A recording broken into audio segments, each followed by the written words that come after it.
Halo, assalamualaikum warahmatullahi wabarakatuh, sahabat-sahabat Pioneers dimanapun Anda berada. Apa kabar hari ini? Semoga Anda dan keluarga sehat dan bahagia selalu, dilancarkan rezekinya, dan panjang umur. Amin. Oke, teman-teman, di video kali ini buat teman-teman yang baru gabung, jangan lupa ditekan like ya, dan subscribe juga, tekan lonceng notifikasinya agar tidak ketinggalan informasi sedikit pun dari channel ini.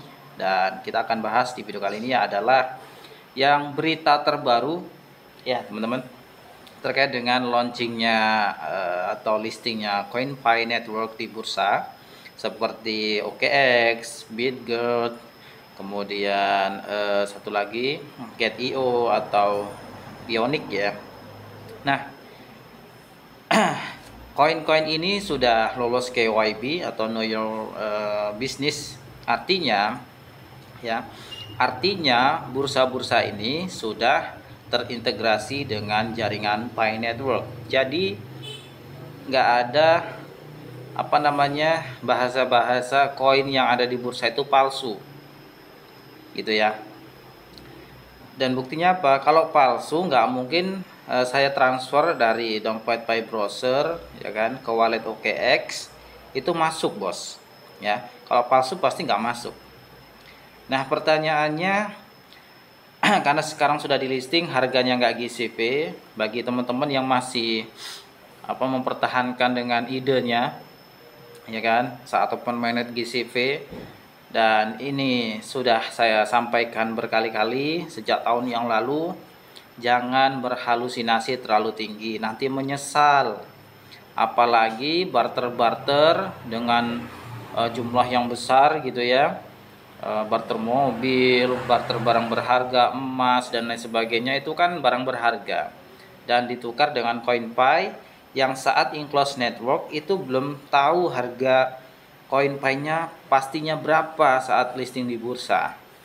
Tapi waktu itu saya sampaikan videonya, edukasinya nggak diterima oleh sebagian orang yang memang benar-benar mengharapkan harga GCV atau Global Consensus Value. Saya juga nggak ngerti kalimat GCV atau Global Consensus Value itu apanya yang dikonsensus gitu ya. Apanya, masa kripto dikonsensus ya kan? Kan lucu. Dari situ aja kalimatnya itu nggak ini guys, nggak masuk ya. Jadi dengan open network ini sudah pasti dan sudah jelas itu adalah harga Pi Network yang sesungguhnya. Oh, nanti kita tunggu aja pengumuman resmi dari Kortim. Lah, kan sudah diumumkan. Kan sudah diumumkan bahwa Open Network kemarin di tanggal 20 itu yaitu jaringannya terbuka untuk umum. Firewall-nya dibuka dan bisa diakses oleh umum untuk eksternal. Eksternal itu ya bisa saja bursa, tapi dengan syarat yang sudah lolos KYB. Oke, dan juga ini ya teman-teman, DEX ya. Kalau di bursa itu kan cek atau centralized exchange. Kalau yang di DEX, decentralized exchange, itu seperti Uniswap, ScreamSwap dan lain sebagainya ya, dan kawan-kawan, itu adalah decentralized exchange. Nah, para cek atau centralized exchange ini tentunya yang sudah terintegrasi, yang sudah lolos KYB, yang bisa kita gunakan dan itu aman. Kemudian decentralized exchange juga kalau sudah terintegrasi dengan jaringan Pi Network ya tentu aman digunakan. Tapi nggak semua bursa juga bisa kita gunakan, seperti Binance dan Bybit itu kan belum terintegrasi ya. Dan kabar kabar menggemparkan di dunia perkriptoan di tahun 2025 ini adalah di mana ya bursa Bybit ya itu dengan tegas waktu beberapa hari kemarin ya, setelah peluncuran Open Network itu nggak melisting ya kan, nggak melisting Pi Network, CEO Bybit ya itu mengatakan nggak masuk akal dan juga mengatakan scam atau penipuan seperti bisnis piramida kurang lebih gitu ya. Dan hari ini atau kemarin itu menggemparkan di dunia perkriptoan ya. Bybit atau bursa Bybit itu dihack oleh seseorang atau bisa dikatakan itu ditelusuri adalah dari Korea Utara, hacker Korea Utara, dan ini hackernya bukan main-main ya, ini bukan hacker sembarangan, dia namanya Lazarus Group ya.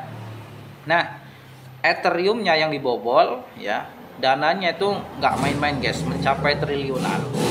Kalau nggak salah itu 23,8 triliun Ethereum dibobol. Nah, jadi pertanyaannya mungkin ya, mungkin sebagian pioner ini menganggap karma.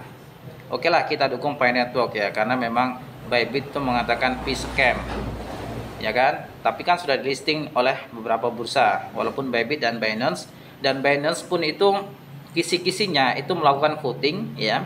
Binance itu melakukan voting untuk apa ya? Mencari pendapat ya dari beberapa komunitas kripto, baik itu pioner ataupun yang bukan, yang pengamat kripto juga. Bagusnya ini di listing atau enggak? Dan kisi-kisinya kabarnya nanti akan di listing ya. Mudah-mudahan nanti ada klarifikasi dari Binance jadi atau enggaknya ya. Per video ini saya buat. Nah, pertanyaannya, walaupun Bybit nggak melisting Pi Network, apakah Pi Network tetap bisa digunakan atau aman? Tetap aman guys. Walaupun Bybit nggak melisting, masih ada bursa yang lain yang bisa kita gunakan untuk transaksi jual beli, mencairkan Pi kita. Nah, gitu ya. Jadi inilah teman-teman yang perlu kita waspadai. Apapun kondisi aplikasi, seaman apapun itu pasti ada kelemahannya. Dan menariknya, kalau Anda lihat ya, kalau Anda perhatikan di Pi Network ya, Dr. Nicholas itu beberapa bulan yang lalu sebelum ini ya teman-teman, sebelum open mainnet ini, atau pada saat fase enclosed network kemarin, atau di mana core team itu pernah mengadakan yang namanya hackathon ya, itu core team menyampaikan ya, kalau yang masih ingat ya video saya sebelumnya, itu core team dari Nicholas sendiri mengatakan mencari para hacker ya, atau mengadakan sayembara lah. Nah, kalau teman-teman masih ingat ya, itu waktu itu Dr. Nicholas kalau nggak salah ya memverifikasi ya. Jadi waktu itu Dr. Nicholas mengadakan sayembara lah bahasanya ya, saya bahasakan sayembara. Ayo para developer atau para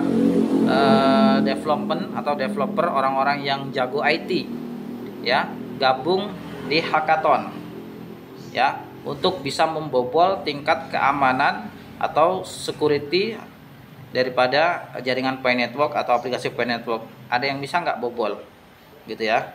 Dan itu ada hadiahnya, kalau nggak salah itu 10.000 koin Pi, kalau nggak salah waktu itu ya. Nah, saat itu nggak ada guys yang bisa membobolnya daripada sistem keamanan Pi Network.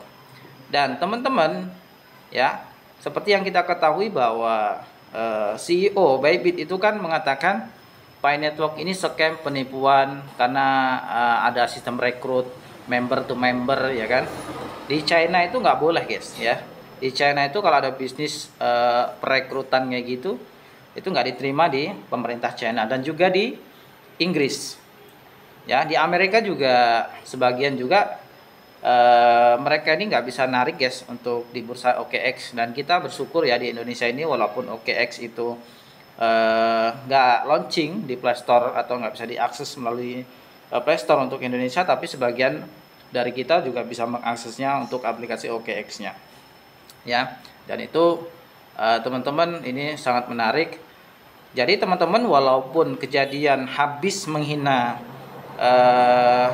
Pi Network gitu ya, kemudian Bybit terjadi yang namanya hack ya, dihack oleh seseorang Lazarus Group dari Korea Utara, ini nggak ada kaitannya dengan Dr. Nicholas, dan ini sudah diklarifikasi oleh core team ya. Bybit itu belum pernah mendaftar ya, atau belum pernah melakukan KYB di jaringan Pi Network. Jadi nggak ada kaitannya.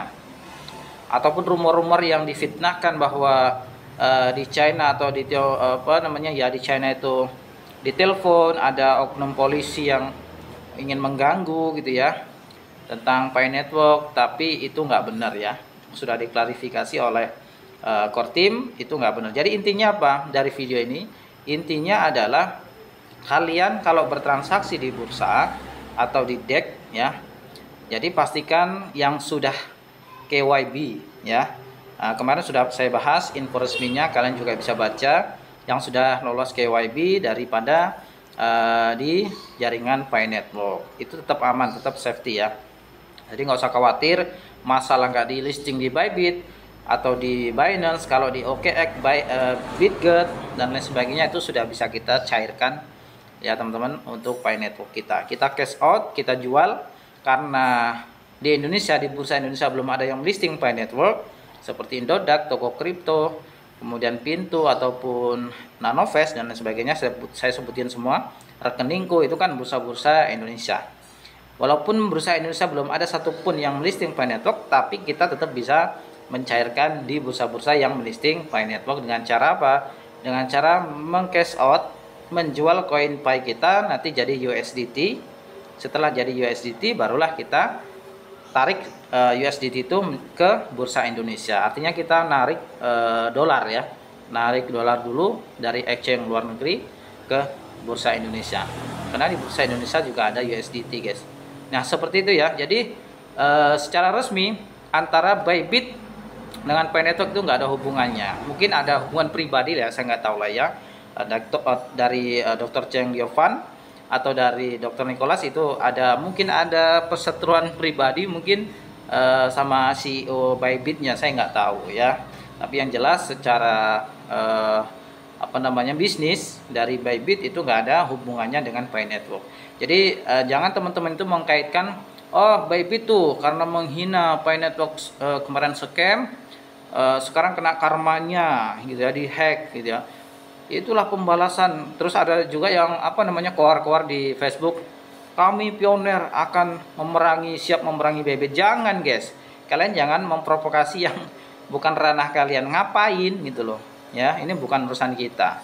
Oke, jadi di video kali ini saya ingin menjelaskan itu saja ya teman-teman, terkait dengan di hacknya Bybit atau akun Pi Network kita yang sudah kita transfer di bursa.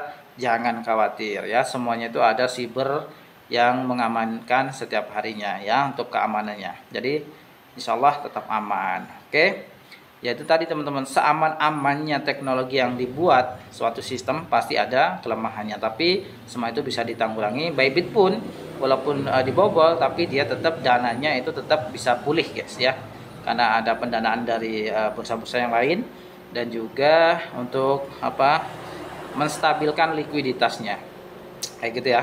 Jadi udahlah, nggak usah dibahas tentang di hacknya Bybit. Yang penting koin Pi kita sudah meluncur di bursa yang sudah melisting Pi Network. Oke, sekian, salam cuan dan tetap semangat. Wassalamualaikum warahmatullahi wabarakatuh.